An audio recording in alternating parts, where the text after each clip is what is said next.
Greater industrialization led to a widespread infrastructure boom, especially in conquered French areas. So much income came from this in the form of new taxable citizens that education spending and subsidies were able to skyrocket literacy from 40% to 74%. 1860 dawned on a good moment for Vannonia, seemingly emerging from the dearth.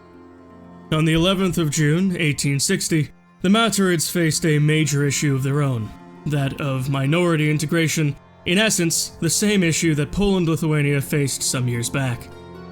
The Matarids were ruled largely by Shah Ayush Vanbir, their absolute monarch. He shared an ethnicity with the ruling class, that being North Indian Jains from Rajasthan.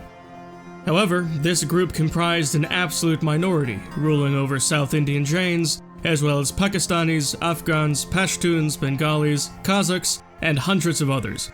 Though the least integrated among these were the South Indian Hindus, who were a driving force of resistance against the Shah and the Jain aristocracy.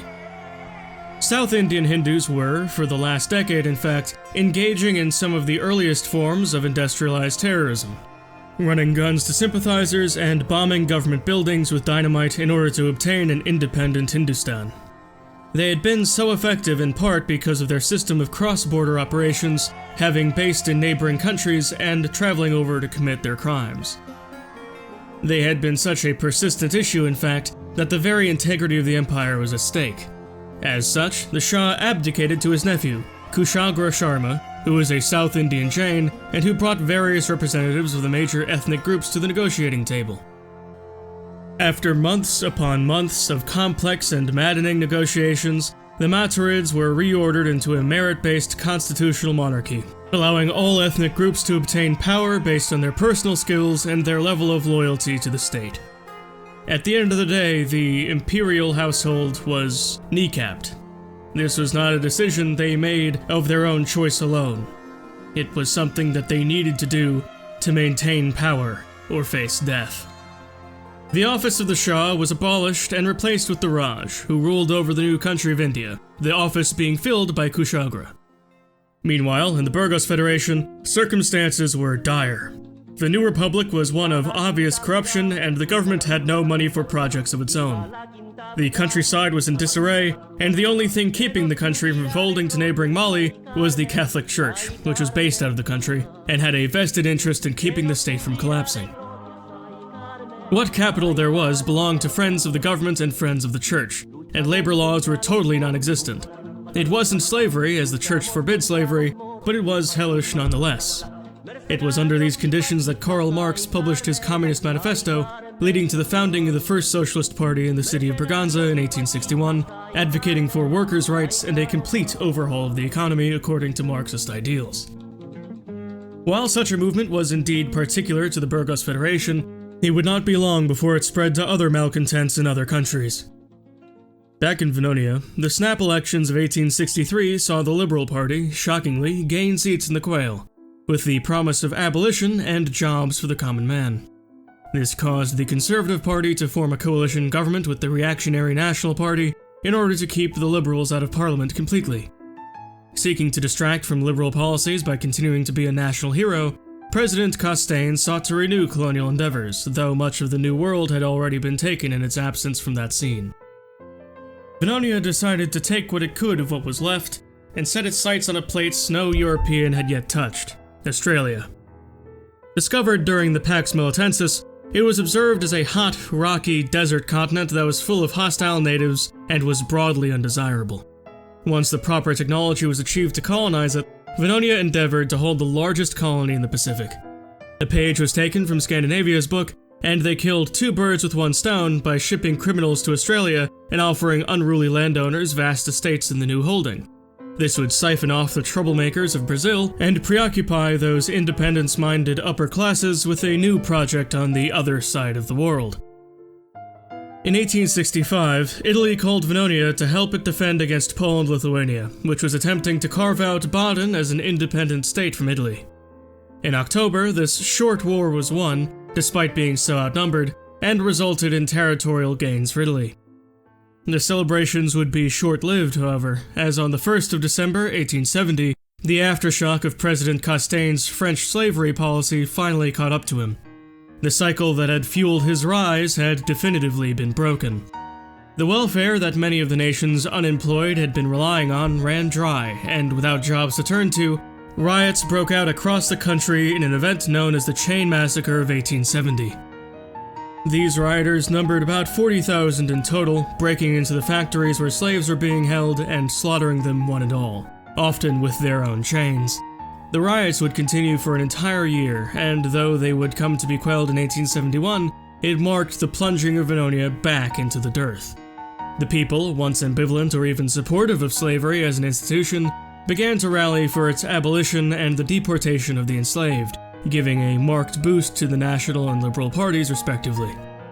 The popularity of Castaigne cratered, and it was unlikely that the Conservative Party would come to win the next election. Seeing the Chain Massacre from afar, many other nations developed their own abolition movements in order to prevent such a fate. Despite this rough start, the 1870s saw the beginnings of a long period of cultural innovation, beginning with the advent of Expressionist art in November of 1871. This would lead Vannonia on a path towards great strides in culture, born out of this period of destitution and pain.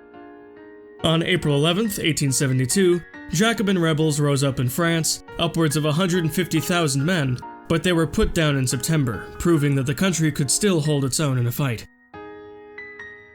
In June of 1873, the question of the independence of the United Baltic provinces came to international attention, with Italy backing the independence movement and France backing the owner of these places, Livomo. This ultimately came down to the fact that the proposed United Baltic provinces would be a republic, while Livomo was an absolute monarchy. As such, Vannonia declared its support for the independence movement, and Poland-Lithuania declared its support for the monarchy, in line with their own government's ideals of authoritarian order. Sensing the impending bloodshed, France and Italy agreed that the issue should be set aside for the time being. In September of 1873, the source of the Nile was discovered by a Vannonian expedition which traveled along its banks for 4 years, bringing great honor to the Republic. This was a much-needed boost for President Bahi Castaigne in the 1873 elections, though in the end it still wasn't enough. He lost the presidency to National Party candidate Peter Quinney, who led his party to victory in the Quail as well, achieving an absolute majority and restoring the National Party to power. The Liberal Party displaced the Conservative Party for second as well, leaving them in dead last. The first thing this new administration did was declare the abolition of slavery in all Vannin territories and the deportation of all formerly enslaved back to their countries of origin. In those places that cooperated, this was easy enough, as the slaves were rounded up, packed back onto ships, and delivered to their ancestral homes whether they were wanted there or not. This was easy with the French, who were welcomed home with open arms. This was also easy with the castrated Malians in most places, as they had a wide, undefended coastline where they could be returned. This caused an insurgency to eventually form, as the slaves no longer spoke any African languages, and had indeed never even tasted freedom. Unable to even start families, they became bandits, which was a difficult problem that got worse and worse with every new boatload that arrived. However, the new decree caused Brazil to rise up in open rebellion, which was an immense drain on the already flagging Vannin economy. Brazil would be essentially inaccessible to the Vannin or world economy for the length of the rebellion, against what was called the Popular Property Preservation Front. This jungle warfare would go on to last nearly 15 years, and when soldiers finally did arrive, they pursued a policy of simply killing the slaves they found, which gutted the local power to resist the orders of the Quail, and was also just logistically simpler. In April 1875, Italy called Vannonia into war in order to invade Mali for Tripoli. Vannonia was promised military support in their war against the rebellious slavers of Brazil, and so Vannonia agreed. The war was won in June, just when the Polish-Lithuanians declared war once again to take Baden from the Italians' rightful ownership. The Polish-Lithuanians brought Neapolis, Benevento, and Lotharingen with them into this war.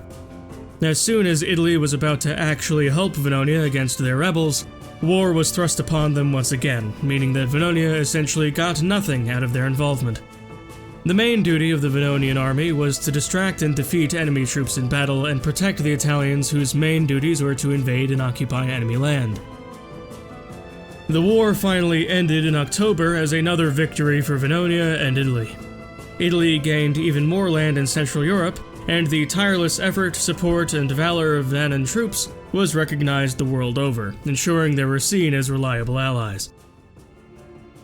In 1878, the people of France, humbled, humiliated, and tired, became involved with the beginnings of an infectious and insidious movement, communism. Based on the teachings of Marx, they were more extreme. The goals of the Communist Party of France was to kill their king, punish the aristocracy, place the capital into the hands of the workers via a vanguard party, repel the church and its clergy from the country, purge academia of counter-revolutionary intellectuals, and remake France in a new utopian vision. Of course, the Communist Party of France was immediately outlawed and driven underground.